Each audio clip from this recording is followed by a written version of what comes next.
Ahoy me hearties! Let's take a step back in time today and check out the 1993 LEGO Pirate Skulls Eye Schooner set.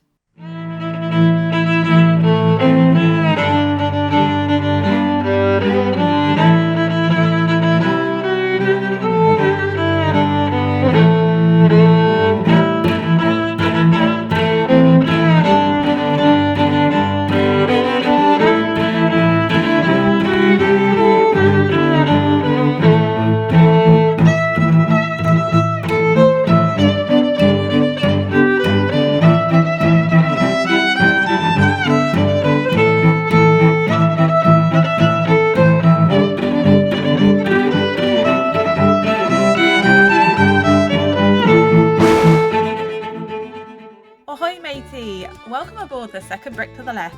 Here we parlay about LEGO set news, reviews and tips. Before we set sail, all hands to the subscribe button so you don't miss out on future LEGO voyages. Skulls Eye Schooner, also known as the Black Skull in some markets, had an item number of 6286. It had 912 pieces, which places it as one of the biggest ever LEGO pirate sets even to this day.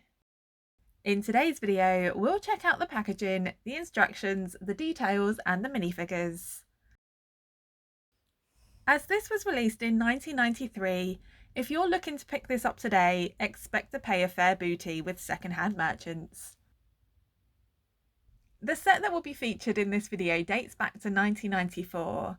Generally, it's in good condition, but there are a few missing pieces and the sails are slightly off-white. At first glance, the packaging isn't anything special. We're greeted with a beautiful picture of the Skulls Eye Schooner.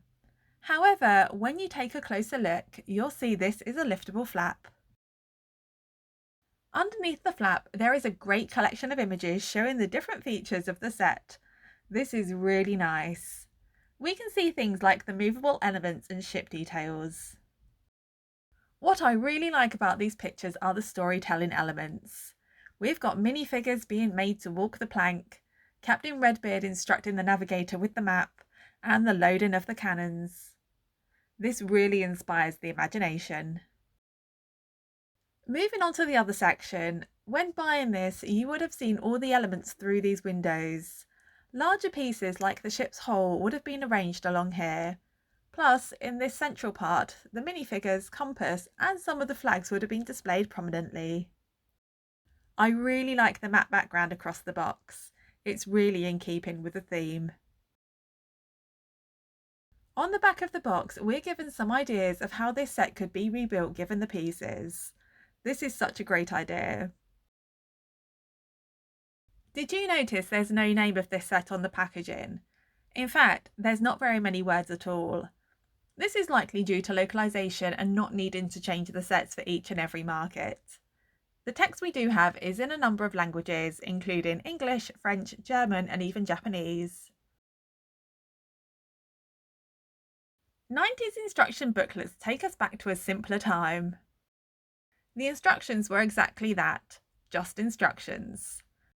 There's no additional content you'd expect from modern LEGO sets, so there's no background about the set or information about the designer. There's also no inventory of pieces and no part numbers during the build either. Just like the packaging, the amount of text is kept to a minimum. The front cover shows us the picture that was on the front of the box. On the back, we have a nice piece of theming with the old map style image. The biggest difference between old LEGO instructions and modern ones are the lack of highlight and the lack of snapshot of pieces required for each step. This certainly makes the instructions more challenging.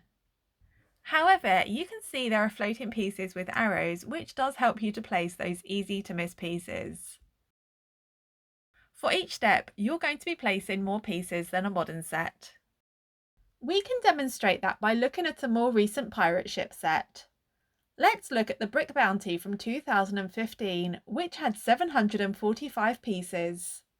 The Brick Bounty build has 118 steps across 147 pages. Skulls Eye Schooner has more pieces, yet is built in 31 steps across 35 pages. I don't mind that for this set. It's easy to scan the booklet and your build and see any missing pieces, especially with the mix of colours. The instruction booklet is a really great size. This is A4, so when opened it'll be A3. This is useful for later parts of the build where the ship takes up the full spread. One of the most striking features of this ship is the sails. This set has a massive 6 fabric black and white sails, including one with the iconic skull and crossbones. There is a thin black cord that runs from the front sail through all of the masts, down the final sail, and is fixed at the back of the ship. This hint of rigging is a nice detail. We've got further rigging in the form of these brown plastic pieces. These look cool and also help the stability of the masts. The platforms on each mast are great for placing minifigures. However, this ship is missing a crow's nest, which I think would have been nice. There's a functioning hoist complete with treasure chest attached to one of the masts. Whee! The placement of this is nice. It breaks up the gap between the two masts. The hoist isn't the only part that can lower. We also have an anchor which can be pulled up. This is a really nice looking anchor and a good size for the ship. The figurehead is not my favourite part of this set. It's simply a torso, head, hat and sword. I think some of the smaller sets had more interesting ones, such as the dragon on the Renegade Runner. Plus later sets like the 2009 Brookbeard's Bounty came with a mermaid. This ship has 4 cannons and 8 gun ports. There are tiled pieces so the cannons can be moved to either side. Unfortunately, my set is too old for these to move smoothly. I don't know if I love the flaps being green, but I don't hate them either. Both sides of the ship open to reveal the captain's cabin. There are these little catches in place that stop them swinging open when you don't want them to. The cabin is really simple by modern standards. When you look at some of the more recent LEGO sail ships, there are far more trinkets and furnishings. Part of the cabin space is lost to the steering, so it's smaller than its predecessor, the Black Sea's Barracuda. However, turning the steering wheel and seeing the rudder move is pretty cool.